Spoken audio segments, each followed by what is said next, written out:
जय हिंद दोस्तों, स्वागत है आपका मेरे YouTube channel Sohit defence academy में। दोस्तों आज हम पढ़ेंगे इसमें जीके जीएस के मोस्ट 30 इंपॉर्टेंट क्वेश्चन। ये आपके आर्मी एग्जाम के लिए बहुत ज़्यादा ज़रूरी क्वेश्चन है, तो इन सभी को नोट करते जाइएगा और याद करते जाइएगा। अगर वीडियो पसंद आए तो आप मेरे चैनल को सब्सक्राइब कर लेना। तो चलिए चलते हैं बिना समय गवाए हुए प्रश्न नंबर 1 पे। तो ये रहा प्रश्न नंबर 1 आपके सामने। संयुक्त राष्ट्र संघ का गठन कब हुआ था? Option A 1924, option B 1945, option C 1954, option D 1942। तो इसका राइट आंसर हो जाएगा दोस्तों ऑप्शन नंबर 20 राइट आंसर 20 का करेक्ट हो जाएगा। चलिए अगले प्रश्न पे चलते हैं। तो ये रहा प्रश्न नंबर 2 आपके सामने। ये रहा प्रश्न नंबर 2। सॉन्ग ऑफ इंडिया किसकी पुस्तक है? Option A Sarojini Naidu, option B Indira Gandhi, option C doctor Annie Besant, option D Pandit Jawaharlal Nehru. तो इसका राइट आंसर हो जाएगा दोस्तों option number A is right answer. अगले प्रश्न पे चलते हैं। ये रहा प्रश्न नंबर 3 आपके सामने। भारतीय राष्ट्रीय कांग्रेस की प्रथम भारतीय महिला अध्यक्ष कौन थी? Option A Mother Teresa, option B Sarojini Naidu, option C Sucheta Kripalani, option D doctor Annie Besant. तो इसका राइट आंसर हो जाएगा दोस्तों ऑप्शन नंबर 20 राइट आंसर। अगले प्रश्न पे चलते हैं। ये रहा प्रश्न नंबर 4 आपके सामने। गोल्डन थ्रेशोल्ड किसकी पुस्तक है? Option A Sarojini Naidu, option B Indira Gandhi, option C Mahatma Gandhi, option D Pandit Jawaharlal Nehru. तो इसका राइट आंसर हो जाएगा दोस्तों option number A is right answer. अगले प्रश्न पे चलते हैं। तो ये रहा प्रश्न नंबर 5 आपके सामने। निम्न में से कौन संयुक्त राष्ट्र संघ का स्थायी सदस्य नहीं है? Option A America, option B Britain, option C चीन, ऑप्शन डी जापान। तो इसका राइट आंसर हो जाएगा दोस्तों option number D is right answer. अगले प्रश्न पे चलते हैं। मोहिनी अट्टम किस राज्य का शास्त्रीय नृत्य है? Option A Tamil Nadu, option B Andhra Pradesh, option C Kerala, option D Uttar Pradesh. तो इसका राइट आंसर हो जाएगा दोस्तों option number C is right answer. अगले प्रश्न पे चलते हैं। ये रहा प्रश्न नंबर 7। उत्तर भारत का एकमात्र शास्त्रीय नृत्य है? Option A Kathak, option B Kathakali, option C Bharatanatyam, option C Kuchipudi. तो इसका राइट आंसर हो जाएगा दोस्तों option number A is right answer. A इसका करेक्ट हो जाएगा। चलिए अगले प्रश्न पे चलते हैं। ये रहा प्रश्न नंबर 8 आपके सामने। सितारा देवी का संबंध किस शास्त्रीय नृत्य से है? Option A Manipuri, option B Kuchipudi, option C शास्त्रीय, ऑप्शन डी कथक। तो इसका राइट आंसर हो जाएगा दोस्तों option number D is right answer. D इसका करेक्ट आंसर हो जाएगा। चलिए अगले प्रश्न पे चलते हैं। पक्षी विज्ञान का जनक किसे कहते हैं? ऑप्शन ए अरस्तु, option B doctor Annie Besant, option C A O Hume, option D इनमें से कोई नहीं। तो इसका राइट आंसर हो जाएगा दोस्तों option number C is right answer. अगले प्रश्न पे चलते हैं। भारतीय राष्ट्रीय कांग्रेस का गठन कब हुआ था? ऑप्शन ए 28 दिसंबर 1885, ऑप्शन बी 23 मार्च 1885, ऑप्शन सी 13 अप्रैल 1885, ऑप्शन डी 25 दिसंबर 1885। तो इसका राइट आंसर हो जाएगा दोस्तों option number A is right answer. अगले प्रश्न पे चलते हैं। ये रहा प्रश्न नंबर 11। भारतीय राष्ट्रीय कांग्रेस का कानपुर अधिवेशन कब हुआ था? Option A 1917, option B 1918, option C 1925, option D 1942। तो इसका राइट आंसर हो जाएगा दोस्तों option number C is right answer. अगर आपसे पूछ ले कि भारत छोड़ो आंदोलन कब हुआ था तो 9 अगस्त 1942 को हुआ था। तो इसको भी आप नोट कर लेना और याद कर लेना। चलिए अगले प्रश्न पे चलते हैं।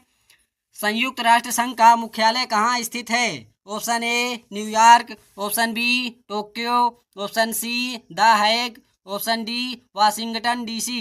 तो इसका राइट आंसर हो जाएगा दोस्तों option number A is right answer. A इसका करेक्ट हो जाएगा।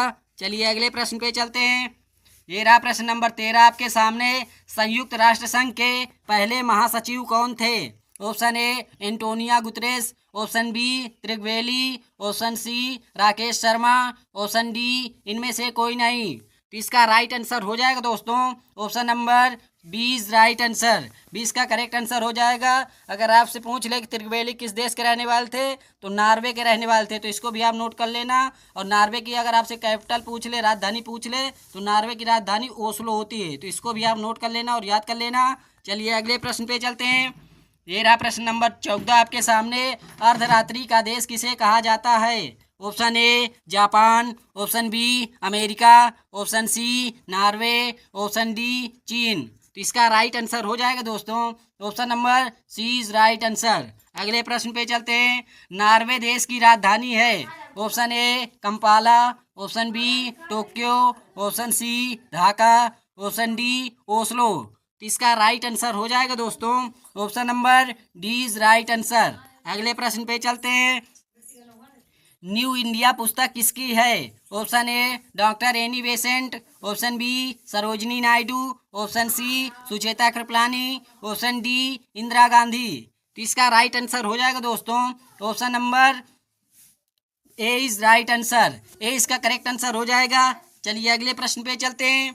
ये रहा प्रश्न नंबर 17 आपके सामने। झावेरी बहनों का संबंध किस शास्त्रीय नृत्य से है? Option A Bharatanatyam, option B Kuchipudi, option B C Manipuri, option D Mohiniyattam. तो इसका राइट आंसर हो जाएगा दोस्तों option number C is right answer. अगले प्रश्न पे चलते हैं। ये रहा प्रश्न नंबर 18 आपके सामने। भारत की पहली जूट मिल की स्थापना कब हुई थी? Option A 1982, option B 1959, option C 1876, option D 1859। तो इसका राइट आंसर हो जाएगा दोस्तों option number D is right answer. D इसका करेक्ट आंसर हो जाएगा। चलिए अगले प्रश्न पे चलते हैं। ये रहा प्रश्न नंबर 19 आपके सामने। भारत में सर्वाधिक जूट का उत्पादन करने वाला राज्य है। Option A Uttar Pradesh, option B Rajasthan, option C Paschim Bangal, option D Tamil Nadu. तो इसका राइट आंसर हो जाएगा दोस्तों option number C is right answer. C इसका करेक्ट हो जाएगा। चलिए अगले प्रश्न पे चलते हैं। ये रहा प्रश्न नंबर 20। उत्तर भारत का मैनचेस्टर किसे कहा जाता है? Option A Kanpur, option B Coimbatore, option C Nai Delhi, option D Tamil Nadu. तो इसका राइट आंसर हो जाएगा दोस्तों option number A is right answer. अगर आपसे पूछे उत्तर भारत का मैनचेस्टर तो कानपुर होगा।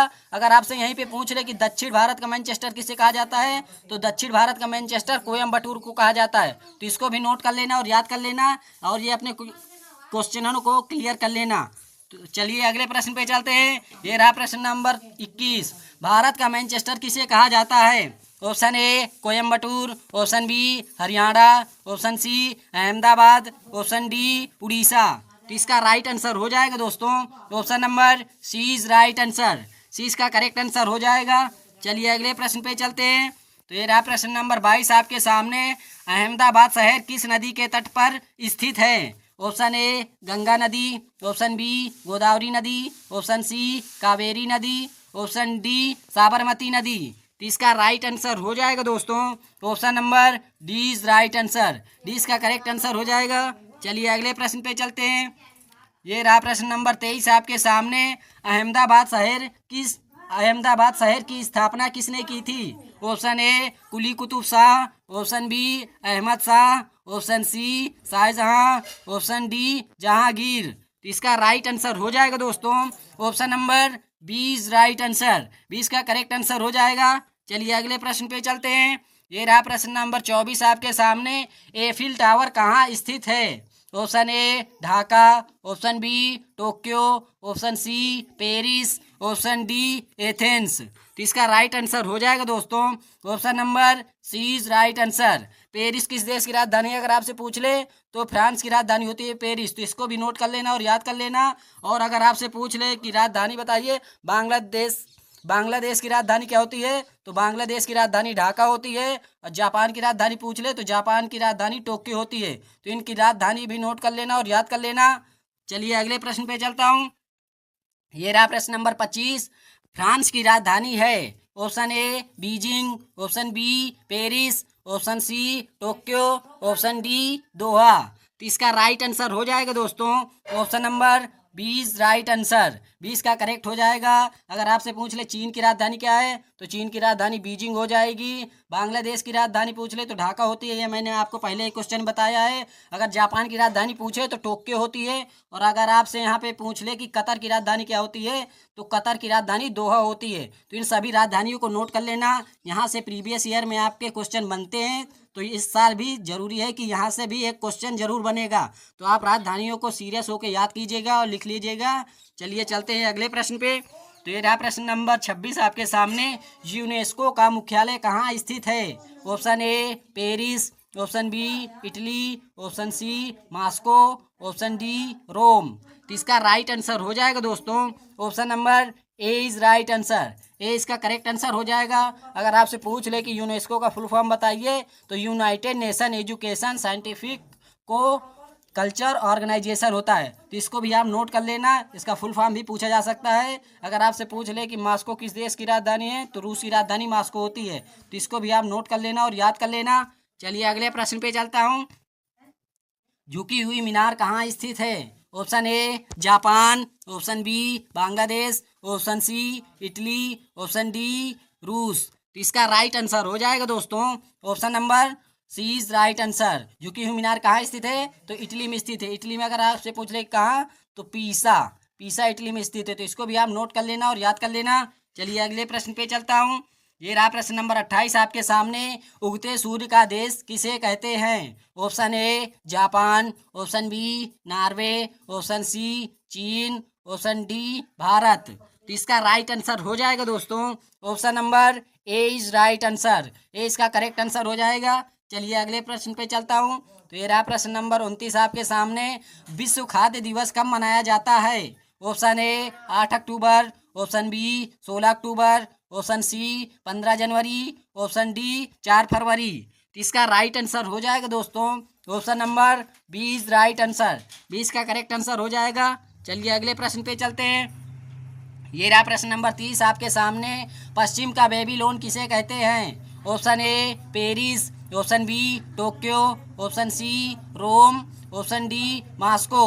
तो इसका राइट आंसर हो जाएगा दोस्तों ऑप्शन नंबर, तो इसका राइट आंसर हो जाएगा option number C is right answer. C इसका करेक्ट आंसर हो जाएगा इसमें। तो दोस्तों यहाँ से आपके सभी क्वेश्चन खत्म होते हैं और एक क्वेश्चन होगा, ये आपके लिए होमवर्क होगा, आप इसे कमेंट बॉक्स में बताइएगा। भारत के प्रथम रक्षा मंत्री कौन थे? ये आप मुझे कमेंट बॉक्स में बताइएगा। डॉक्टर भीमराव अम्बेडकर हैं या अबुल फजल हैं, option C doctor Rajendra Prasad हैं, ऑप्शन डी या बलदेव सिंह हैं। तो इन चारों में से कोई एक ऑप्शन सही है। तो आप इनमें से एक चूज करके आप मुझे कमेंट बॉक्स में बताइएगा कि इसका कौन सा आंसर करेक्ट होगा।